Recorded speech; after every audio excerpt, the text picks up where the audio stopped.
Why don't I start with a, okay, why don't I start the screen share here and jump into it. Oops, let's do this. And I want to do that and that. And do that. Bill Thayer, are you seeing one single slide from me? Yes. Okay. So today's talk, Europe's natural gas crisis today and tomorrow. Really, my intent is to give this a European focus, kind of looking out from Europe. There are other countries that are going to be involved, of course. It'll be in some ways a global talk, but very much from the European perspective. There are a number of unique elements, if you will, to the current situation there. Although I will tell you, if you keep your eyes on the US Northeast over the next 4 years,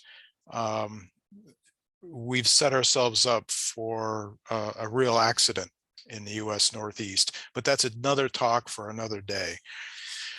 So a little over a year ago, we had been through about 9 months of pandemic.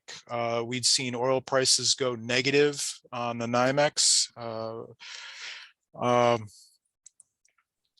And natural gas was in crisis as well during the summer. Basically, the entire US LNG industry shut down for the month of July 2020 as foreign buyers, contract companies preferred to pay rather than take delivery. And without the delivery, there was no reason to process natural gas into LNG. So in the fall and coming into the winter in Europe, the European natural gas industry was given an opportunity to participate in a poll. Let's call it, it's actually a survey. The difference between the two are considerable, but hey. And so about this time last year, from the professional perspective in Europe, the outlook was decidedly gloomy in terms of prices. Prices were going to be low, volumes were going to be plentiful, and how was anybody going to make any money along the way? Certainly nothing like what we are experiencing now is in the cards. There were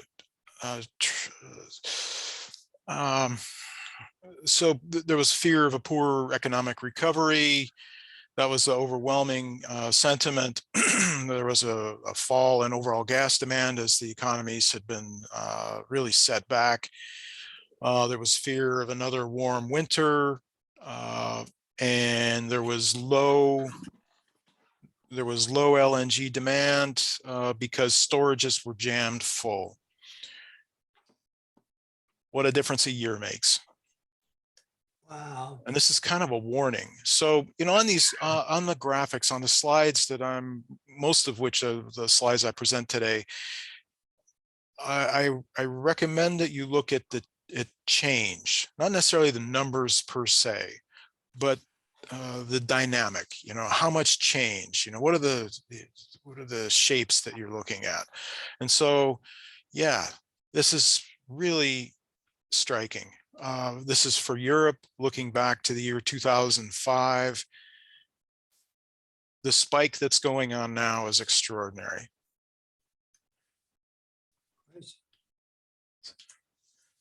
So just a quick starter, a tease, if you will. Why are prices soaring? Well, a cold winter of 2020-21 in Asia depleted their LNG supplies. Asia does not have underground storage. The geology is not right.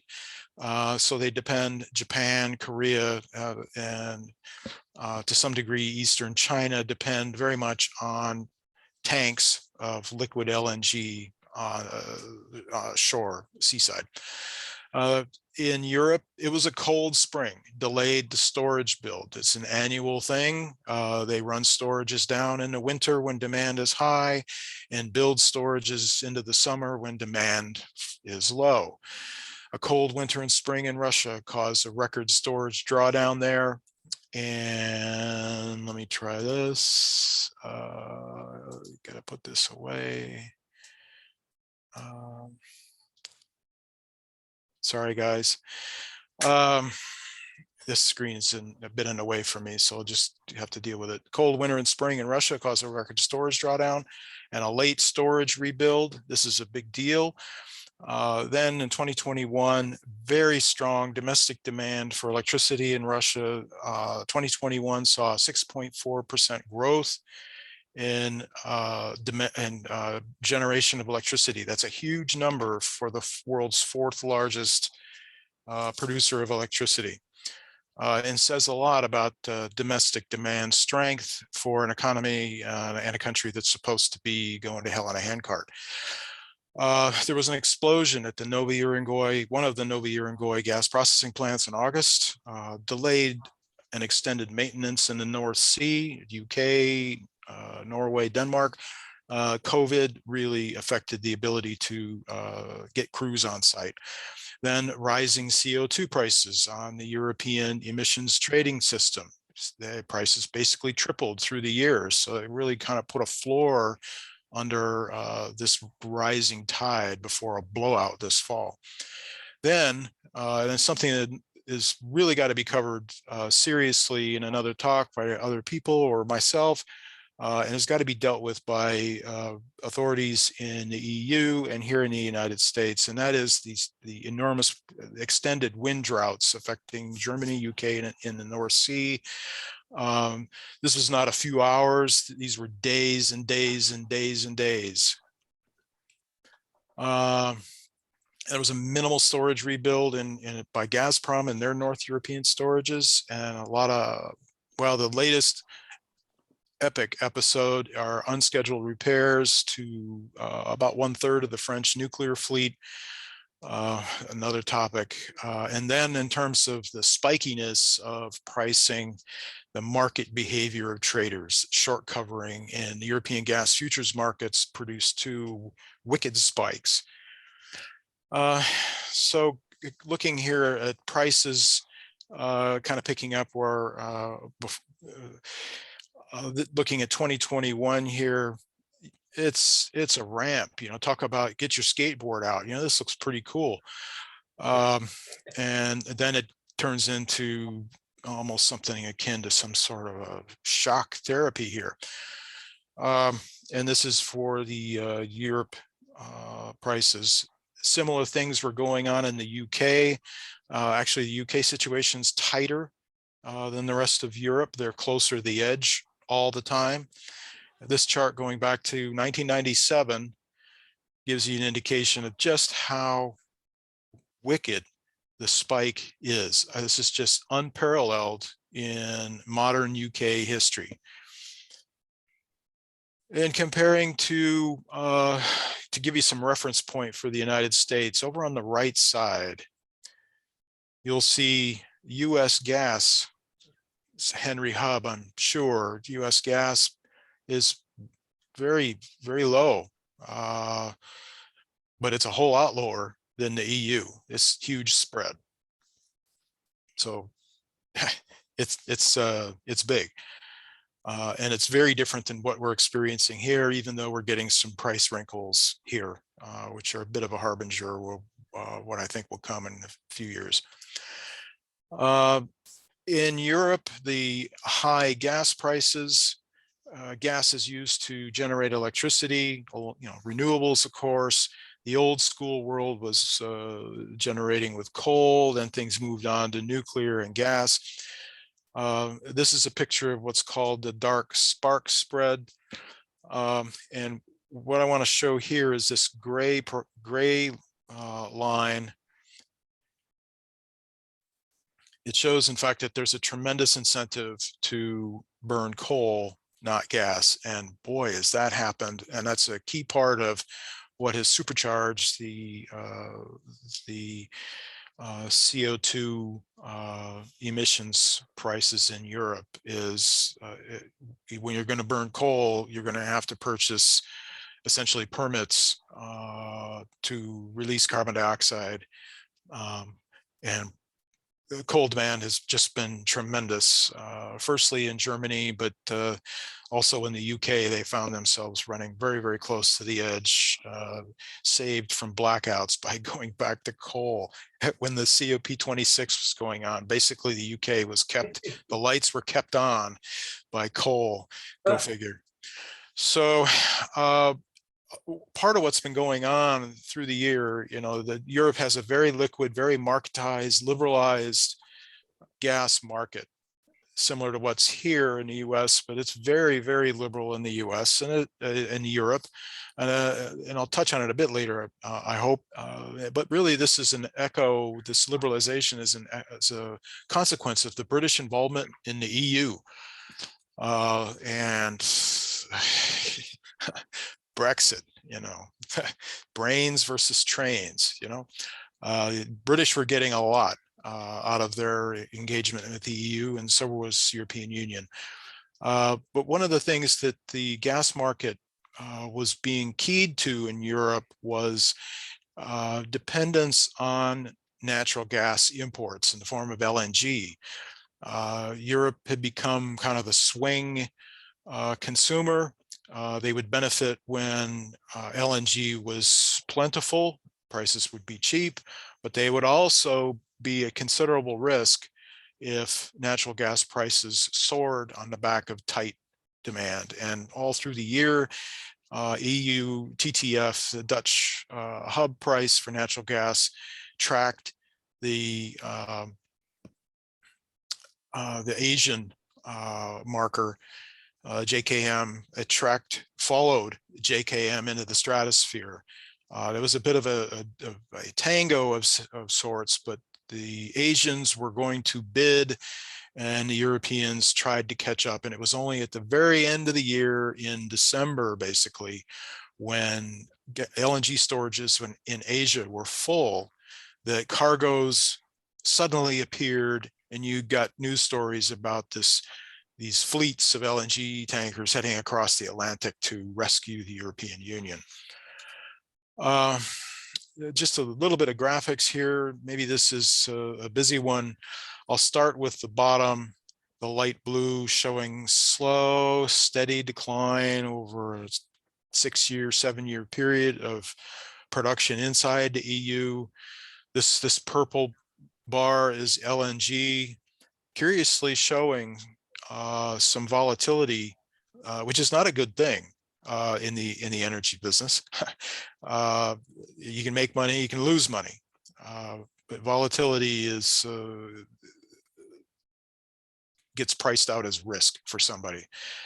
The light green is pipeline imports, and these darker green spikes, these are draws from storage each winter. But the key takeaway here is this noise in LNG. To be honest, it's hard to get good data, consistent data. Everybody's got something a little different. And one of the challenges to doing analytics on even something as well illustrated, a lot of data, quote unquote, around Europe, is that the quality of the information is spotty. And I won't even get started at this point about how well or not well the Europeans understand the Russians, even within the gas industry. But most of the writers, and I'm on a daily basis with Bloomberg and S&P people, they put up some good information, but it's not always accurate. But showing here that the impact of the Asia demand for LNG, the Europeans really took it into shorts because they were operating in the spot market for LNG, buying as they needed what was available essentially at sea. They didn't have contracts to lock in delivery, and they found themselves with a shortfall of about 30% in the third quarter of 2020. There's plenty of talk this morning about the Russians falling short on their pipeline gas in the fourth quarter. But let's be clear, the stage was set for a real crisis in the third quarter. And looking at storage, remember in the first one of the early slides, I talked about the poll that was taken, and the industry guys were concerned about the full storages, and that would cause weak LNG imports. Okay, so hoping my cursor shows up here, we're looking in particular at the maroon colored line, really departing here as companies were burning through storage. Then the cold snap in the spring. You could see the turn beginning for seasonal storage build, but then the cold snap knocked the rebuild process back 6, maybe even 8 weeks. And it's been a chase all year since the spring. I came into this story in June after the Russia, I did the paper on the Russia and the global energy transition, and I found myself with a front row seat at this in June, and it's been quite a ride since. And fortunately, a couple, week, 10 days of nice winter weather, aka warm winter weather, is probably rescued the EU from a really serious crisis. They're going to have storage. It looks like they'll finish the year somewhere around 18 to 20% of storage. If you had a cold couple weeks, you could really have trouble and burn that up quick. But we're getting deep into January here, and the opportunity for some really wicked freezes is fading. I want to show, this is Gazprom storages in Europe. In the media this year, all the attention has gone on the far right here, that the Russians didn't do a rebuild, and that's certainly worth paying attention to. A question I was asking in August was, why weren't there draws off the Gazprom sites in 2020? It was very, very mild, and even and this is around the time that Russia and Ukraine were, Gazprom and Ukraine were negotiating over transit rights, a multi-year contract for transiting Russian gas across Ukraine to Europe.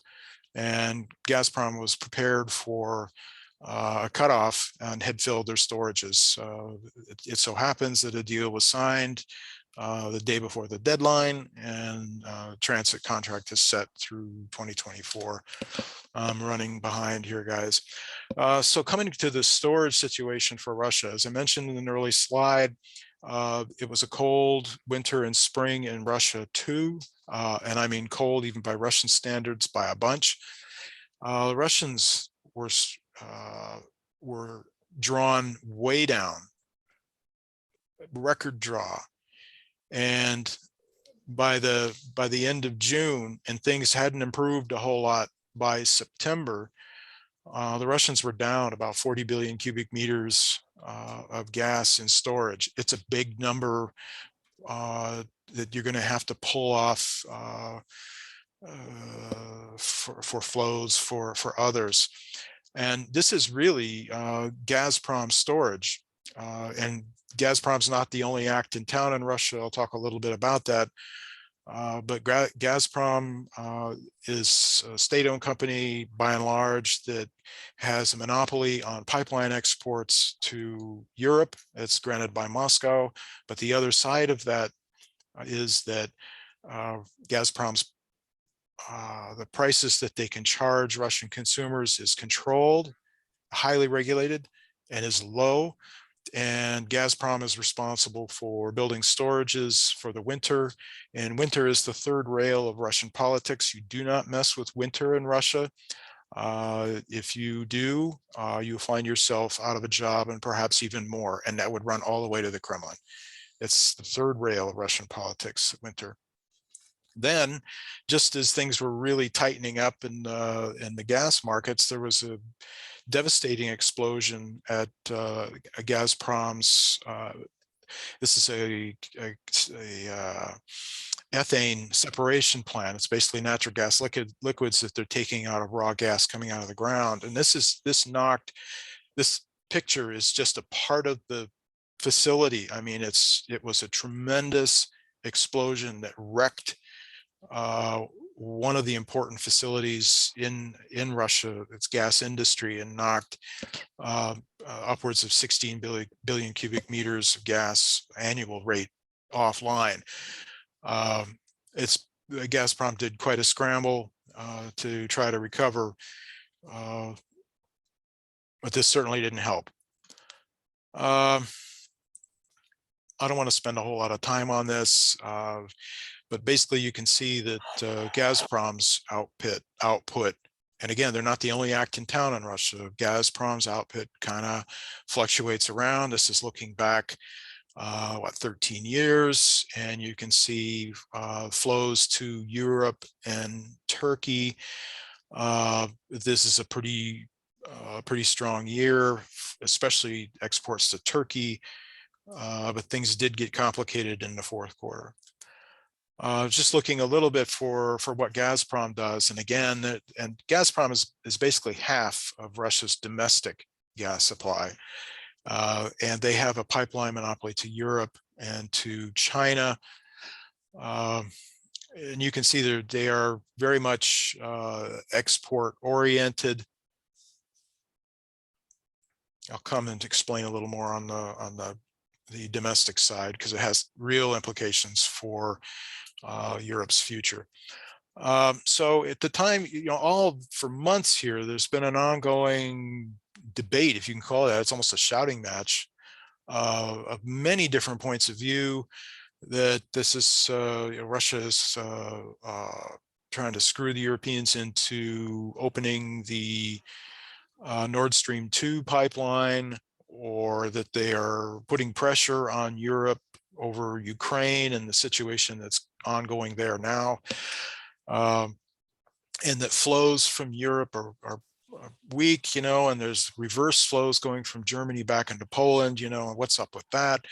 And so, boy, the Russians are at fault. So, one of the companies and countries that are most likely to identify any possible fault in Russian performance is Poland, and the state-owned natural gas company there, PGNiG.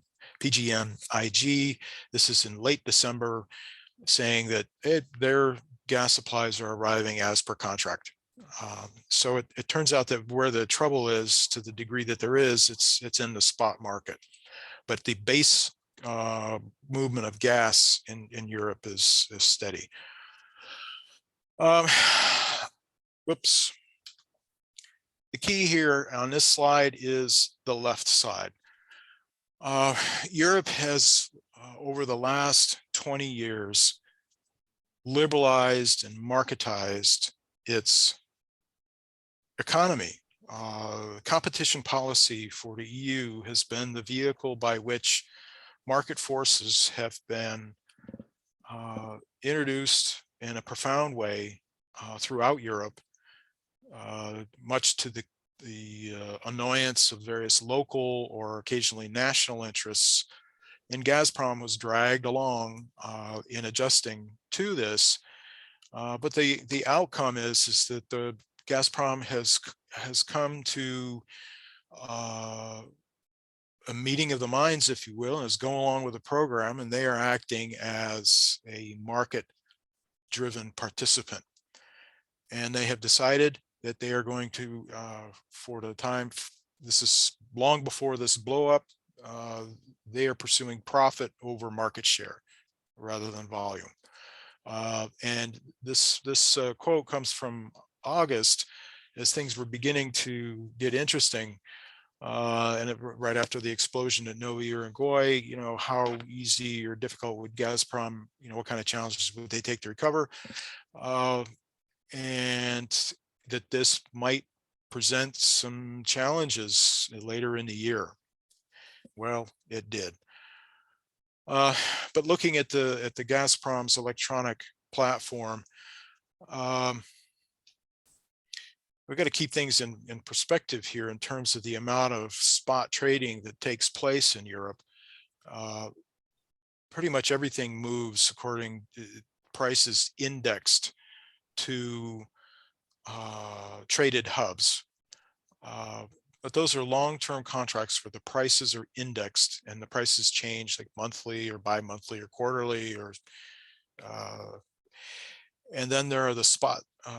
There's the spot market where gas is traded on for hours, maybe a couple days or weeks. These are very, very short term.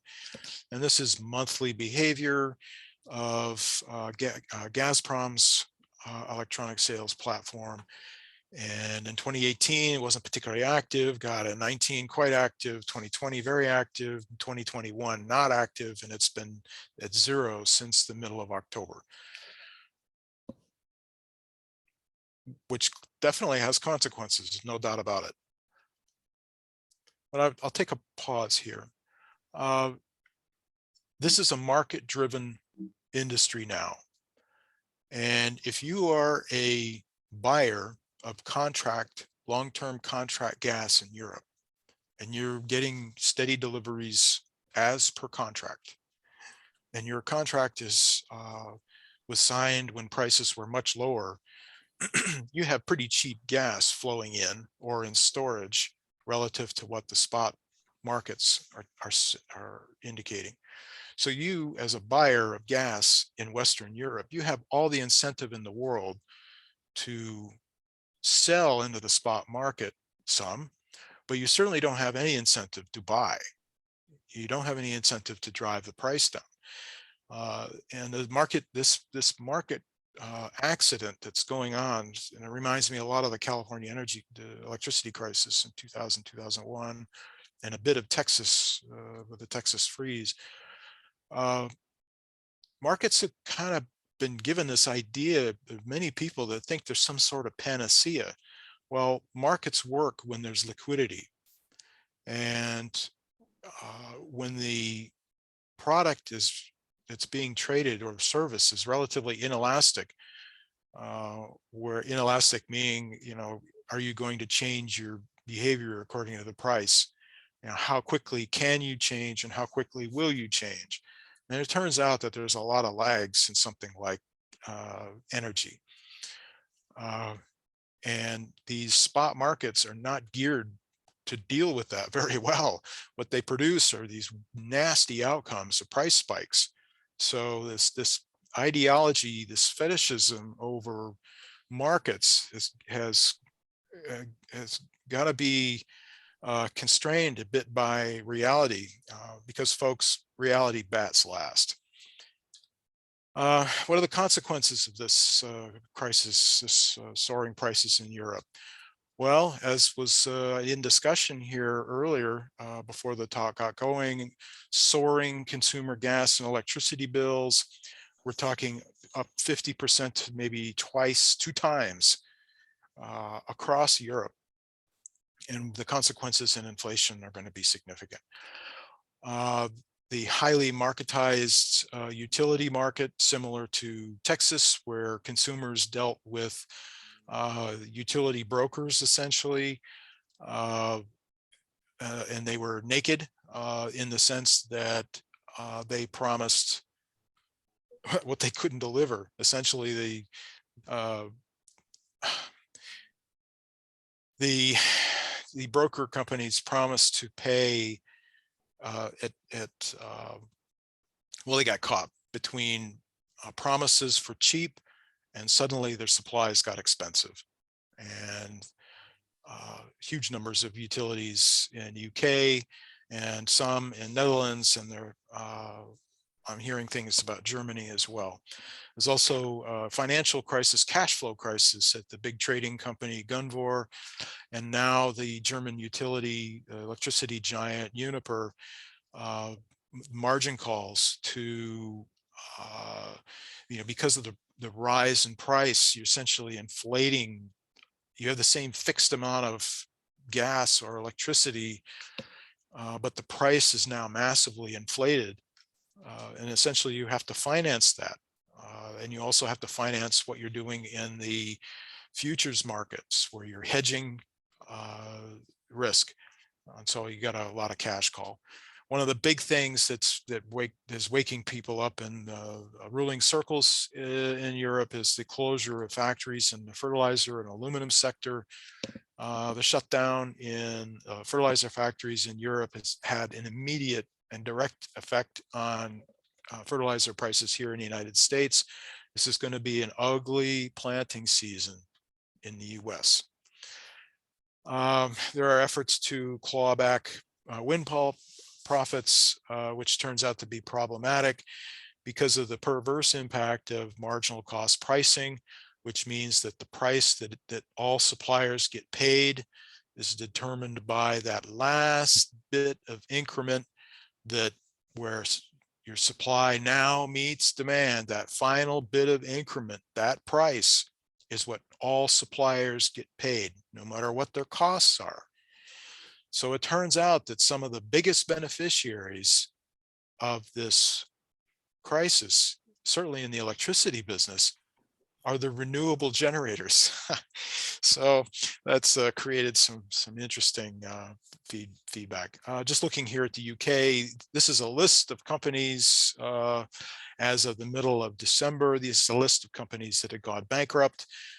When Bulb Energy went under, that was so big that it had to be taken under government administration. And now the UK Treasury is on the hook for the market difference between the prices promised to consumers and what's actually going on in the markets. It's a big number, guys, billions. This is a letter of complaint from industry organizations saying, stop, we can't handle this. And then of course the margin call at Uniper, these are large numbers even for big companies. So far we've been able the markets have been able to avoid a major financial accident, other than the casualties in the UK and Netherlands utility providers. LNG, oh, is America going to ride to the rescue? Over the year, over multiple years, 2018 to 2021, you can see American exports of LNG surge into the global market with the shock from the pandemic. Europe is this golden portion of the bar. Europe is an important part of US LNG exports. A significant portion of US LNG exports are according to contract, but a significant portion is also in the spot market. I'll draw attention here to the East Asia and Pacific, significant. And also Latin America. One of the surprises last year was the drought in Brazil caused the Brazilians to enter the LNG market in a serious way, and that was unexpected. So Europe has around 30 LNG terminals right now, still importing about 2/3 of its gas. The imports, about 63% are through pipeline, and by ship. Okay, this is one of the areas where there's lies, damn lies, and statistics, and this is really annoying. Here I am talking, kind of putting my reputation on the line about what the numbers may or may not mean. And I will tell you that all through the industry, in the media, we're dealing with these numbers. Is it 37% by ship or 22%? But LNG is the most expensive form of natural gas. It's the price of natural gas plus the process of chilling. It's about $2. And shipping is another $2. Let's put it that way. But what it does, and Europe is really dependent on this, is it provides diversification and flexibility, but at a price. And sometimes that's a very inconvenient situation. So how do we get here? And okay, natural gas is relatively easy to produce. It's difficult and expensive to transport. And gas is worthless unless there are consumers ready to consume it. In an important way is natural gas is similar to electricity, where electricity is consumed. Electricity is generated as soon as no, it's consumed as soon as it's generated. It's basically an instantaneous thing. And natural gas is very similar most of the time. There's storage, yes, that provides some flexibility, but it's pretty minimal when you really get down to it. And the same thing for LNG. If you get used to the flow, it's not exactly storage. But there's a very important and strong component of just-in-time delivery, if you will, to natural gas. And there are risks in that which are inadequately discussed here in the United States. A history of gas in Europe, going to run on this quick. It goes back to the 19th century when the town gas, coal gas, manufactured gas, basically generating gas from coal. Come up to the 1960 or so, the emergence of LNG in Europe from Algeria going to France and the UK. The massive discovery at Groningen in the Netherlands totally changed the world for Europe and just supercharged the changeover from coal to gas. Then in the late 60s and 70s, there's the emergence of pipeline gas from the monumental supergiant gas discoveries in West Siberia. Gas pipelines were built to Europe, then the North Sea, and now we have this globalized natural gas market. One of the interesting things is running from town gas to natural gas in the UK, firstly replaced by oil. Coal was replaced by oil, then by natural gas. London, you didn't hear about London fogs anymore. So the pollution was dramatically reduced very quickly as coal was phased out. And the suicide rate in the UK fell by almost by half over a decade as the spontaneous opportunity to stick your head in the oven went away. Paris, the city of lights, was first lighted by town gas. Basically what it is you blow air across burning coal. Air and steam will give you town gas, kind of a mix of hydrogen and carbon monoxide. And coal gas is really high temperature heating of coal in the absence of air, and then gases are produced. So it means that those coal gas, you're very tied to the steel industry. Then coming back to the world of gas, in 1956, the first really big discovery for Europe was in Algeria, Hassi Armel. And this was in the middle of the Algerian War for Independence, quite inconvenient for the French, but they did see the handwriting on the wall in the end and stayed with it. Algeria is still a factor in the European gas market. Here, the Canvey Island, UK, the LNG project, it was essentially an experiment there.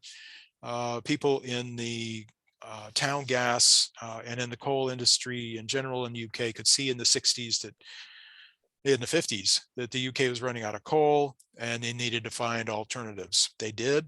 It turned out that delivery of LNG was an option. This is before the North Sea discoveries. And in 1959, to really everyone's surprise, a discovery of natural gas was made at Groningen in the Netherlands, and it turned out to be absolutely mind-boggling size. Out of the Groningen discovery, which transformed the world of energy in Europe, the initial contract arrangement, the contract environment was managed there were no gas pipelines. Okay. So how do you invent a market? How do you move supply that's in the ground that has no value unless it's consumed? Okay, purchased and consumed. How do you put all that together? So it was managed markets, long-term contracts against the competitor fuels, in this case fuel oil, that created the framework by which the gas industry could emerge in Europe. This is a real bit of public-private collaboration. And it was done on the basis of take or pay contracts. The buyer commits to quantities and the seller commits to price. And ultimately, this is the way the Russians came in, the Soviets came in, was under this kind of framework. This is how they entered the European market, under take or pay contracts. The buyer, the Europeans, were committing to quantities, and the Soviets were committing to a particular price, a delivery at a particular price. The contracts were negotiable, and but they were long-term. They were negotiable, and there were rights to exceptional recourse, and they came in up a few times. Some of you may remember that after the end of World War II, in addition to Germany, Austria was occupied by 4 powers until 1955, at which all foreign militaries withdrew from Austria, and Austria became neutral. Might want to take some time and go review that history and see how all that developed and how it was perceived in the US and UK and the Soviet Union and Europe. It's worthwhile. Anyways, Austria became an interesting place. It was where things could be done that they couldn't necessarily be done elsewhere. And at this luxury hotel in Schloss Ernstein in 1966, discussions got going between some Austrians and Soviets on the possibility of some small scale purchases of gas. The Austrian steel company Voest-Alpine, their business director was really key on that. The upper right here is the agreement finally being signed in June of 1968, and the building of a pipeline that was associated with that, pretty small for what we work with these days. But this was the door opening, and it took time to develop the role of trust. I mean, it's one of the things that having some business experience helps, is the role of trust. I will tell you, contracts are worthless really without trust. Nobody wants to go to court. It's really expensive, very inconvenient. Nobody goes into business to go to court. So contracts are really a understanding. Each side understands what the other's going to do.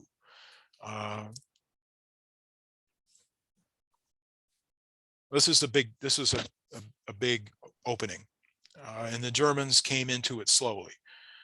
But ultimately, the pipelines from Soviet Union to Europe, developing that network was a big deal for the Soviets, and it was really built around steel pipes, the supply of steel pipes and compressors and finance from Western Europe in exchange for gas under long-term supply contracts.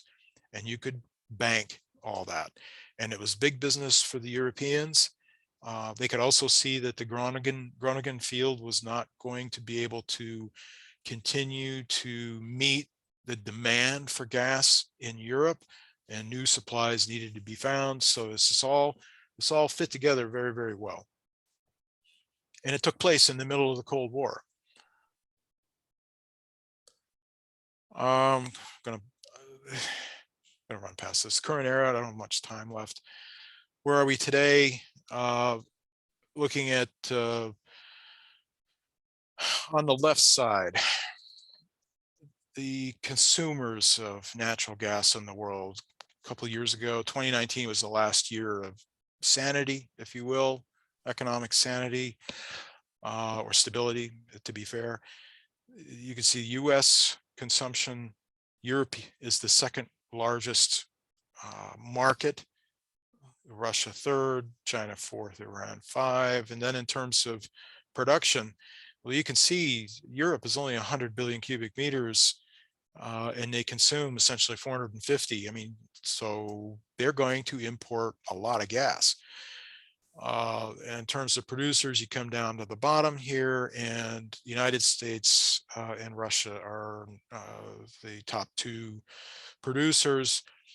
Norway's a big player in Europe, but the only reason why they are is they're a small country that has no meaningful domestic demand, so they're able to export this number. But you always got to keep Norway in perspective. It's important, but not magic.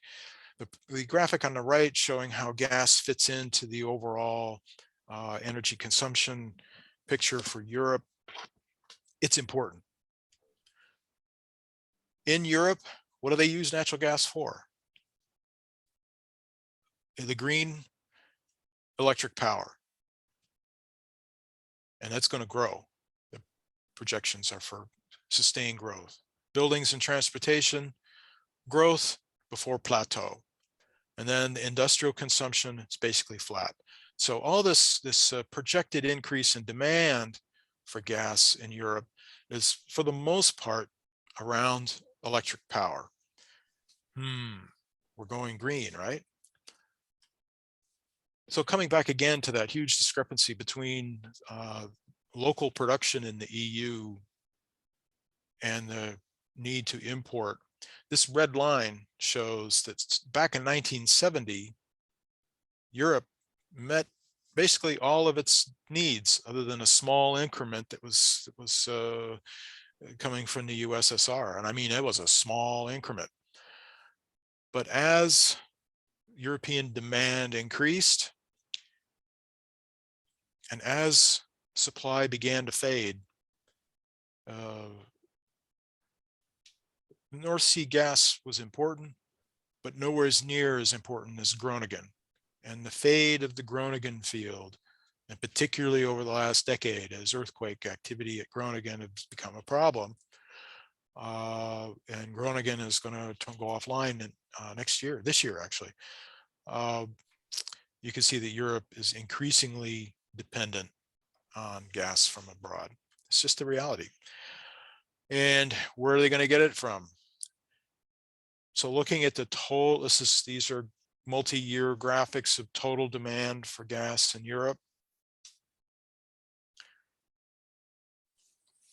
The orange is the Russian portion. The gray is the Norwegian portion. Norway's a big player in European gas industries. Next time somebody tells you that the Russians have a monopoly on natural gas in Europe, you can just stop listening right there. DZ is Algeria. Algeria is still in the game. And then the green is the LNG. Yeah, okay, spaghetti map. And I don't have a lot of time. So I'll start at the bottom. Just looking at the geography of the region. Algeria is an important market, especially for Spain and for Italy. Minor pipe coming from Libya. The East Med, which we've talked about in the past, is more smoke than fire. Qatar, this is billion cubic meters, a big supplier of LNG. It's Europe's primary LNG source. Pipeline here coming from Azerbaijan, the TANAP. This is one of the new Turkish Stream is diversion around Ukraine. The Progress and Soyuz pipelines still operate in Ukraine. They are old. These are long pipes. They're expensive to transit gas through. And while I believe that Ukraine will remain in the transit game for some time to come, they are going to be at the bottom of the pile because their pipelines are increasingly uncompetitive. And Ukraine is very much part of the European gas market nowadays in terms of regulation. This Yamal pipeline, built in the 1990s, joint venture between the Germans and the Russians, crossing Poland. This pipeline, 33 billion cubic meters, was designed to supply Poland and Germany. The Poles are ending their relationship with this pipeline. My expectation is, anticipation is that the Russians no longer see this as a reliable vehicle for delivery, and plays a role in the development of Nord Stream 1 and Nord Stream 2. Nord Stream 1 is running at full capacity right now, 55 billion cubic meters. Nord Stream 2 is built, it's pressurized, but this is not operational, does not have certification to operate. And Norway is a big supplier of pipeline gas across the North Sea, crucial to the UK, to Germany, the Netherlands, Belgium. Over here, US LNG supplies are important, but let's keep things in perspective. This is Nigeria flows in. Again, that US, say, figuring, right now, probably around 20 million. And to turn this into natural gas, multiply it by 1,340, something like that. But Qatar is a bigger supplier of LNG to Europe than the United States. And the United States is in this to make business, despite all the talk about freedom gas. This is big business, and people are in it to make money, and the big market is Asia. Yeah, I see the time here.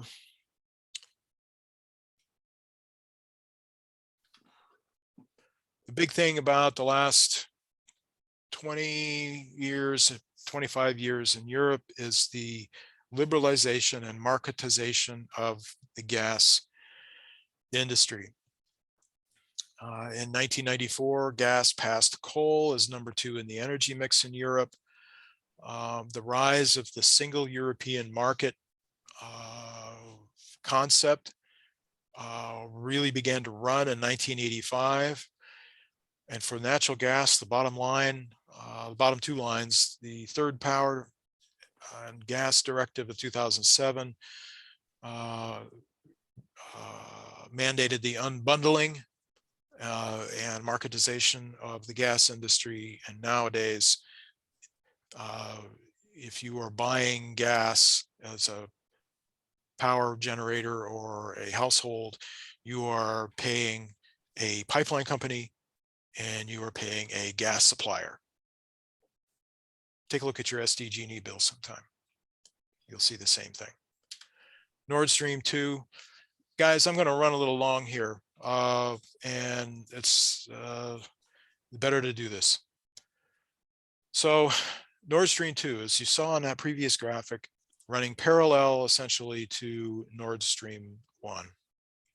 Also rated at 55 billion cubic meters, those 2 lines. I will point out that the pipes now, this pipe is being manufactured in Chelyabinsk. So the old days of bringing pipe from Western Europe to the Soviet Union in those days are gone. The Russians have pretty much most of this technology on their own. These are European energy companies that are involved in financing the construction of Nord Stream 2. This is French, Engie. OMV is the Austrians. Shell, well, I guess they've become Netherlands now. It used to be across shared. Shell was Netherlands, UK. Uniper from Germany. Wintershall, DEA from Germany as well.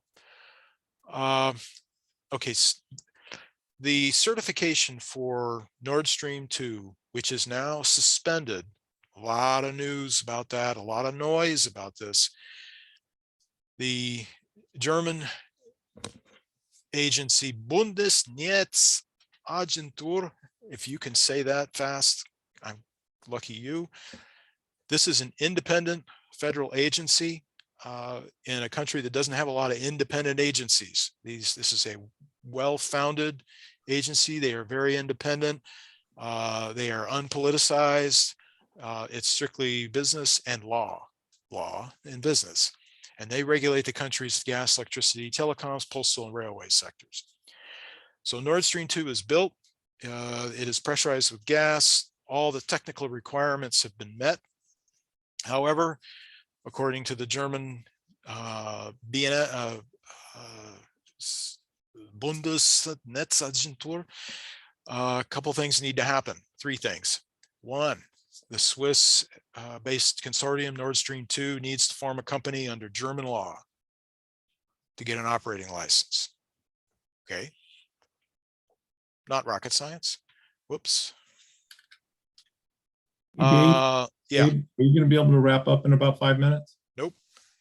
So I'll have to look, and we'll just find a way to do this into the Q&A. Correct. You But can. Yeah, we can Gazprom, pick this up in Q&A. Nord Stream 2 is a biggie. It just sucks up a lot of oxygen. A key thing here is whether Gazprom is going to comply with European unbundling rules. And the Germans manage this process in this particular instance. Currently, Gazprom is figured to be the only supplier of gas. I will tell you that starting in August, as this Nord Stream 2 thing really began cooking, Rosneft surfaced, wrote a letter to Putin saying, yeah, we can supply 10 billion cubic meters. And this is going to be a big decision made in the spring in Russia, probably in April. It will have nothing to do with Ukraine. It will have nothing to do with security, but it will have enormous implications for the gas industry inside Russia to the degree that anybody cares. But you should. This really, really will be a big deal. And I do believe that Rosneft will get the right to ship gas alongside Gazprom. We'll see if, and that will meet the legal requirement for multi-suppliers here.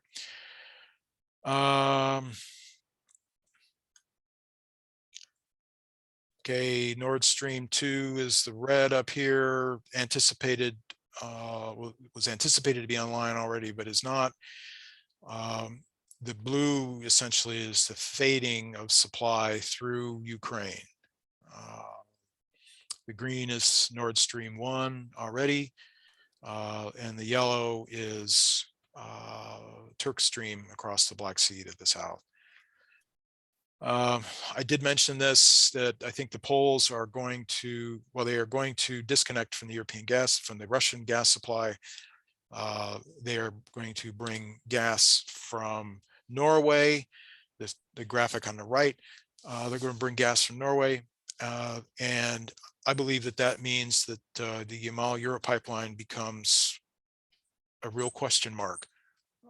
If you were a German or if you were a Russian, are you going to trust that the Poles are going to keep that line open? Well, I don't know. Okay. We talked about carbon a little bit. The future. Okay, 2022, setting up to be real problem.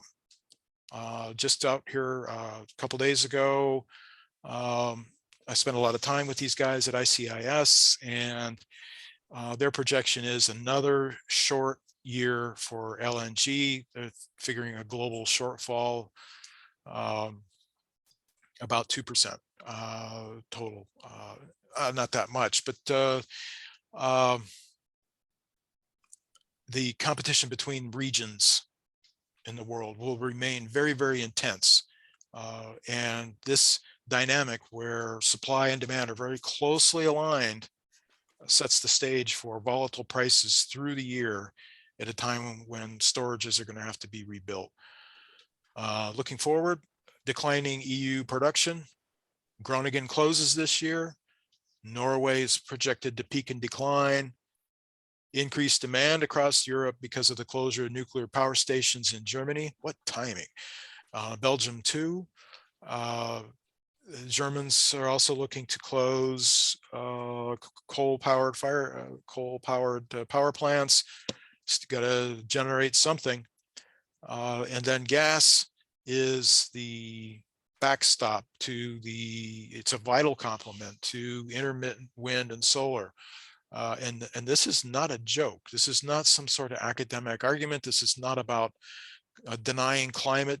This is strictly about electrical engineering and maintenance of grid, the reliability of grid.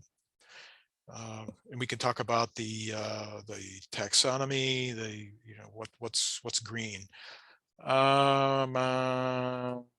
Asia is going to become an even stronger source of demand for LNG in the years to come, as China's production fades and other production like in Malaysia and Brunei and Australia fade as well. Okay. Russia's.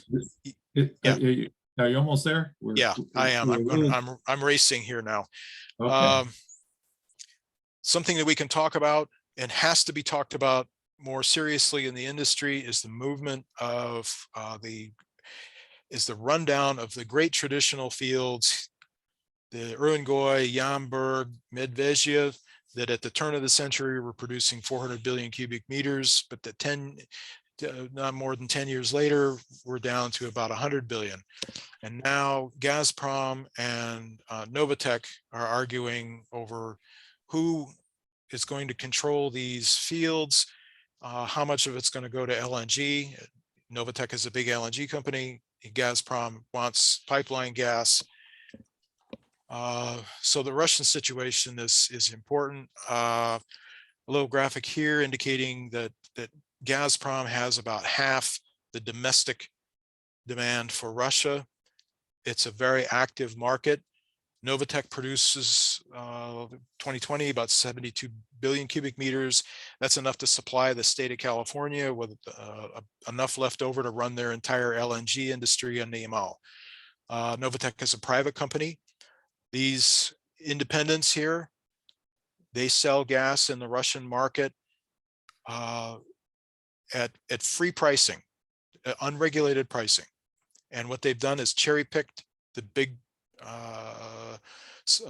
consumers, the most profitable consumers off of the old Gazprom network.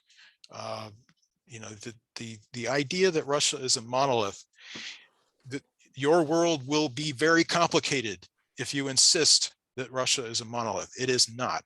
And then when in the energy business, this is big money and there's a tremendous amount of competition, although in public, everyone will defer to Vladimir Putin.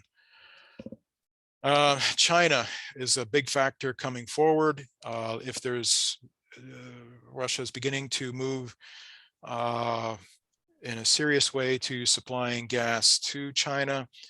Gazprom has been slow and reluctant and slow to do this, but it's now becoming a national project. And should Europe decide for one reason or another that either it doesn't want to buy Russian gas or can't buy Russian gas, then Russian gas will be consumed at home in Russia, and where it is exported will be increasingly to China. Thank you. Sorry, guys. Don't be sorry. You did a great job. Thank you, David, very much.